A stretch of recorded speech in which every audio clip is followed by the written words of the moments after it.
Actually, Pierce came over to go over some details for the next auction. What auction? Well, the last one was so successful that I thought it would be a great idea to have another one, only this time it would be at the gallery. Or to benefit the shelter? Yeah, bigger scale, bigger bucks. I mean, we still have a lot of work to do on it, of course. Well, good luck. I just came to get something to munch on. There's some strawberries in the fridge, if you want. Well, good night. Good night. Laura, could you wait a minute? I heard through Janet that he had a little problem in his store at the mall. Something about taking a CD or something. Shoplifted. I shoplifted a CD. I think we should talk about this.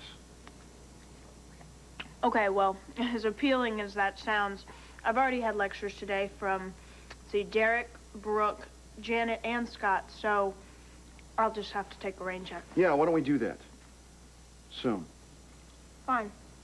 I won't forget, and I know you won't.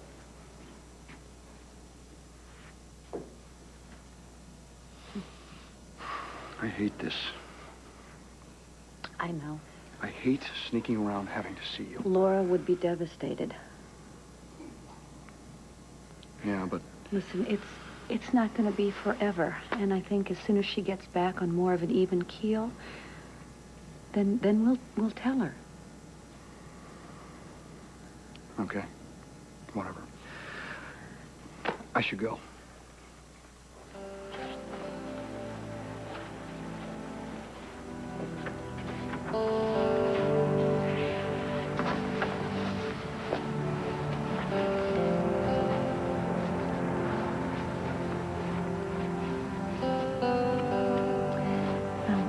Thank you for coming over.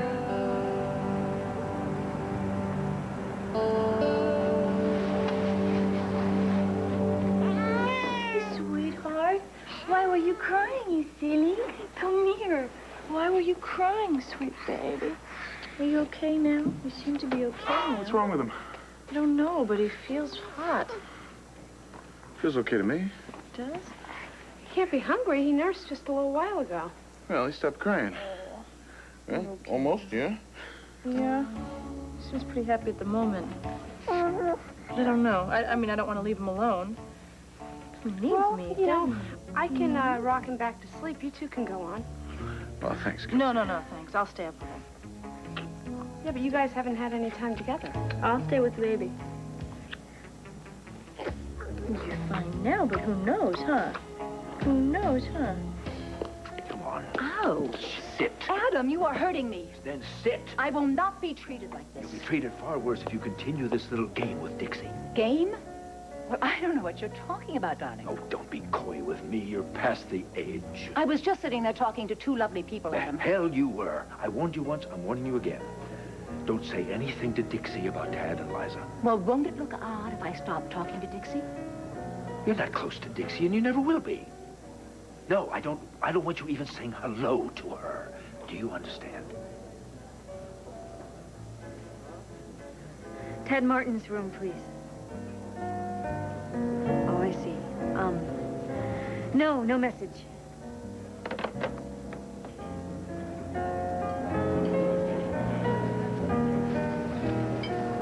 Well, he's not in his room. Maybe he's having dinner. Or it could be with fans. Yeah, it's a possibility. Well, 70-year-old grandmothers, I'm sure. Right. You okay? You worried about him? No, I'm not worried. I'm not upset. I'm just a little nervous, that's all. But, you know, that's par for the course of these trip things. Pay me no mind. Is there anything that I can do to help? Outside of lobbing a few smoke grenades into Liza's room to see if my husband runs out, I can't think of a thing. Let's order dessert.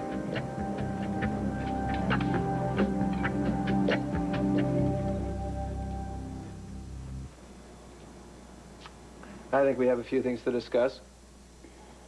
Whatever you say. I think I woke up half the floor. What took you so long to answer the door? Dental hygiene. I hope you brush and floss before you go to bed. You having a problem with the truth there, Liza? Truth? Mm-hmm. Just getting ready for bed. Don't play dumb. I'm talking about running around telling the affiliates I'm trying to steal your job. You are. No, I'm not. We're both vying for the same managerial position. Which I happen to hold at this moment. Stealing my job is a accurate description of exactly what you're doing. No matter what you think of it, it's still internal WRCW business. Intriguing minds want to know. Yeah, and the story's out. And not surprisingly, you're manipulating the facts. I don't know what you're talking about. You don't. Must be me. So strange, you know. I wonder why Madge is suddenly treating me like I've caught a disease. What'd you tell her? Our numbers are up. You're brilliant. More yada, yada, yada, more yada. What kind of yada? Oh, please, you know Madge. She likes to write her own script. She dines on intrigue. Who knows what it is that she's imagining? You know, you're not the only person that can play this game. Anybody can lie. I could start to spread rumors, too. Then go ahead.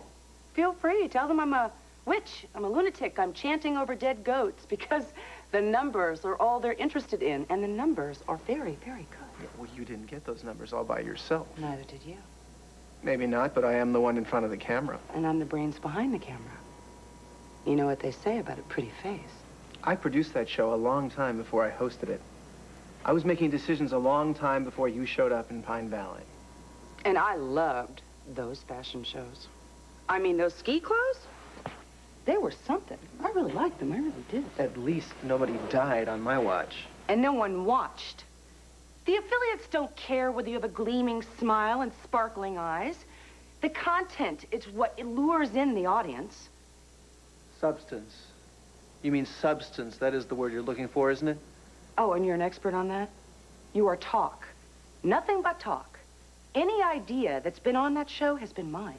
That's not true, and you know it. What do you think the affiliates would think if they knew you were going to be at the helm? A man who's all talk and no experience. Experience. You want to talk about experience? Fine, let's talk about experience. What kind of experience catapulted you to the top, huh, Liza?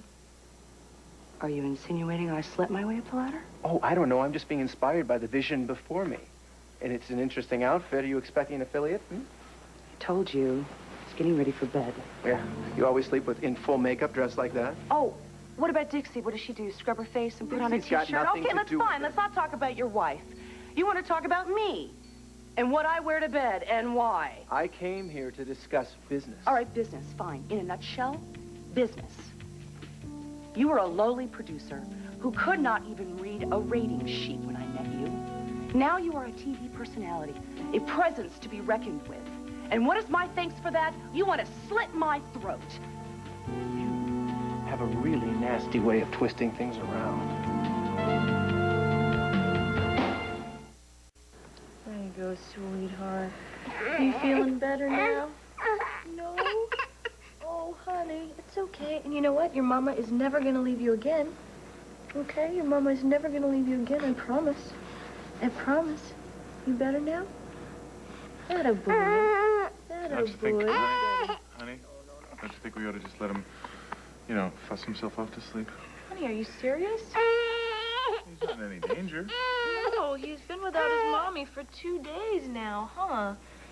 He needs me. Well, it's not like he was alone. I mean, Kelsey and I were here. Oh, but it's just not the same. I'm his mother. Honey, Oh, I know. You'll be fine. I know, honey. No, I'm trying to mother him, okay? I know, listen, just... I just don't think you should, you know, hover him over. I'm not hovering. I'm not hovering. Look, let me just assuage my guilt, please. It's okay, honey. Please let me just make up for the last 2 nights being away from him. He needs me. Don't you, because you're feeling fussy. Okay. Feeling fussy, huh? Whatever you think is best. Thanks, baby. You know where I'll be. All alone. Good night. Good night, sweetie. You are a lucky boy. Beautiful boy. There goes Daddy. Goes your Daddy. Where'd he go? Hey, my little boo-balloons. Where'd your Daddy go? Go to bed. You know what you're gonna do, too? I'm gonna get you to go to bed.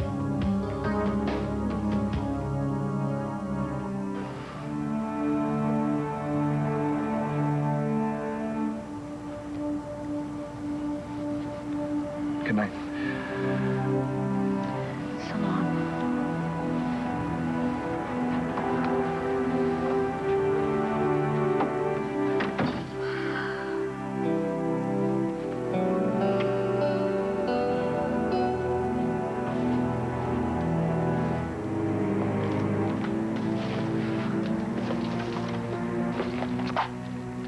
A journal, huh?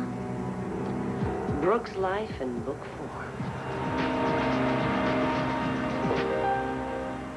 It'll only look odd if you suddenly become friendly with Dixie. You should really watch that blood pressure, darling. Have you had it checked lately? The only threat to my health at present is you. Adam, you are so irritable. Are you having problems at home, darling? Mind your own business. Listen, why don't I call Liza's room and check on her? No, I won't do that, okay? I trust him. I won't check on him.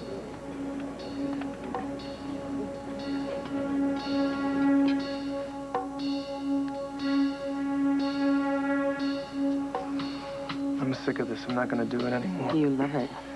You feed on it. It's what turns you on. Why don't you shut up? You want it so bad, you can taste it.